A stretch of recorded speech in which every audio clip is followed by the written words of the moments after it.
കേരളത്തിൽ വരും മണിക്കൂറിൽ ശക്തമായ മഴയ്ക്ക് സാധ്യതയെന്ന കേന്ദ്ര കാലാവസ്ഥാ വകുപ്പ്. ഇന്ന് 9 ജില്ലകളിൽ യെല്ലോ അലർട്ട് നിലനിൽക്കുന്നുണ്ട്. വിവരങ്ങളുമായി മാനസ മനോജ് തിരുവനന്തപുരത്ത് നിന്ന് ചേരുകയാണ്.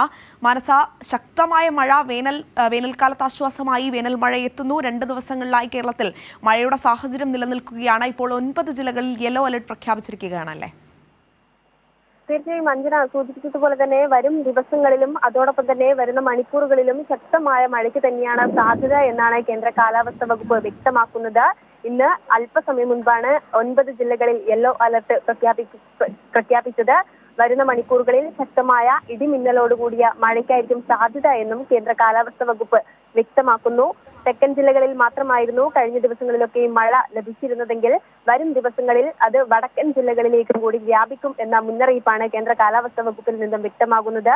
ഇന്ന് 9 ജില്ലകളിൽ ഇപ്പോൾ യെല്ലോ അലർട്ട് പ്രഖ്യാപിച്ചിരിക്കുന്നു. തിരുവനന്തപുരം, പത്തനംതിട്ട, എറണാകുളം, ഇടുക്കി, തൃശൂർ, പാലക്കാട്, മലപ്പുറം, കോഴിക്കോട്, വയനാട് ജില്ലകളിലാണ് യെല്ലോ മുന്നറിയിപ്പുള്ളത്. നാളെയും മറ്റന്നാളും അതോടൊപ്പം തന്നെ ഈ മാസം 17 വരെ യെല്ലോ മുന്നറിയിപ്പ് നൽകിയിട്ടുണ്ട്. അതുകൊണ്ട് തന്നെ വരുന്ന മണിക്കൂറുകളിൽ ശക്തമായ മഴ തുടരും എന്ന് തന്നെയാണ് കേന്ദ്ര കാലാവസ്ഥാ വകുപ്പ് വ്യക്തമാക്കുന്നത്.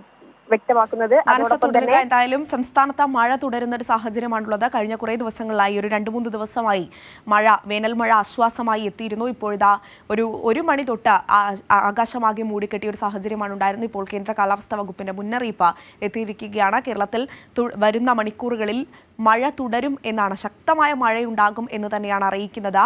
ഇന്ന് 9 ജില്ലകളിൽ യെല്ലോ അലർട്ട് പ്രഖ്യാപിച്ച ഒരു സാഹചര്യമാണുള്ളത്. ഇടുക്കി, തൃശൂർ, പാലക്കാട്, മലപ്പുറം, തിരുവനന്തപുരം, പത്തനംതിട്ട തുടങ്ങി കോഴിക്കോട്, വയനാട് ജില്ലകളിലാണ് യെല്ലോ അലർട്ട് പ്രഖ്യാപിച്ചിരിക്കുന്നത്. കടുത്ത വേനലായിരുന്നു തുടർന്നുകൊണ്ടിരുന്നത്. ഈ ഒരു വേനലിന് ആശ്വാസമായിട്ടാണ് മഴ എത്തുന്നത്. മാനസ മനോജ് ഒരിക്കൽ കൂടി ചേരുന്നുണ്ട്. മാനസ, തുടരാം. തീർച്ചയായും അഞ്ജന, വരുന്ന ദിവസങ്ങളിൽ ശക്തമായ മഴ ലഭിക്കുമെന്ന് തന്നെയാണ് കേന്ദ്ര കാലാവസ്ഥാ വകുപ്പ് വ്യക്തമാക്കുന്നത്. ഏകദേശം മെയ് 10ഓടുകൂടി സംസ്ഥാനത്ത് ചൂട് അകന്നു എന്ന് തന്നെ പറയേണ്ടി വരും. തീവ്രമായ ചൂടായിരുന്നു കഴിഞ്ഞ 2-3 ആഴ്ചകളിൽ സംസ്ഥാനത്ത് ലഭിച്ചിരുന്നത്.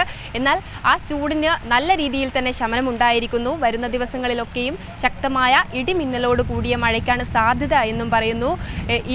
ഇന്ന് കഴിഞ്ഞ മണിക്കൂറുകളിൽ തിരുവനന്തപുരം ജില്ലയിൽ ചില പാറശാല, കഴക്കൂട്ടം, കാട്ടാക്കട മേഖലകളിലൊക്കെയും മഴ ലഭിക്കുന്ന ഒരു സാഹചര്യമുണ്ടായിരുന്നു. ശക്തമായ മഴ തന്നെയാണ് ലഭിച്ചത് എന്നാണ് കിട്ടിയ വിവരം. അതോടൊപ്പം തന്നെ വരുന്ന 3 മണിക്കൂറുകളിൽ ശക്തമായ ഇടിമിന്നലോട് കൂടിയ മഴയായിരിക്കും എന്നും പറയുന്നു. ഇപ്പോഴും മഴ തുടരുകയാണ്. ശക്തമായ കാറ്റിനും സാധ്യതയുണ്ട്. അതുകൊണ്ട് പൊതുജനങ്ങൾ ജാഗ്രത പാലിക്കണം എന്ന മുന്നറിയിപ്പ് നൽകുന്നുണ്ട്.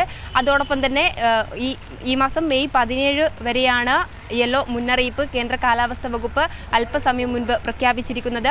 അതോടൊപ്പം തന്നെ കള്ളക്കടൽ പ്രതിഭാസത്തിന്റെ ഭാഗമായി ഉയർന്ന തിരമാലയ്ക്കും കടലാക്രമണത്തിനും സാധ്യതയുള്ളതിനാൽ തീരദേശവാസികൾ ജാഗ്രത പാലിക്കണമെന്ന നിർദ്ദേശമുണ്ട്. ഇന്ന് രാത്രി 11:30 വരെയാണ് ഉയർന്ന തിരമാല മുന്നറിയിപ്പ് നൽകിയിരിക്കുന്നത്. അതോടൊപ്പം തന്നെ കേരള, കർണാടക, ലക്ഷദ്വീപ് തീരങ്ങളിൽ മത്സ്യബന്ധനത്തിന് തടസ്സമില്ല എന്നും കേന്ദ്ര കാലാവസ്ഥാ വകുപ്പ് വ്യക്തമാക്കുന്നു. ശരി, മാനസ മനോജാണ് വിവരങ്ങൾ നൽകിയത്. എന്തായാലും വരും മണിക്കൂറുകളിൽ ശക്തമായ മഴ കേരളത്തിന്റെ 9 ജില്ലകളിൽ അനുഭവപ്പെടുമെന്നാണ് മനസ്സിലാക്കുന്നത്. 9 ജില്ലകളിൽ യെല്ലോ അലർട്ട് പ്രഖ്യാപിച്ച സാഹചര്യമാണുള്ളത്.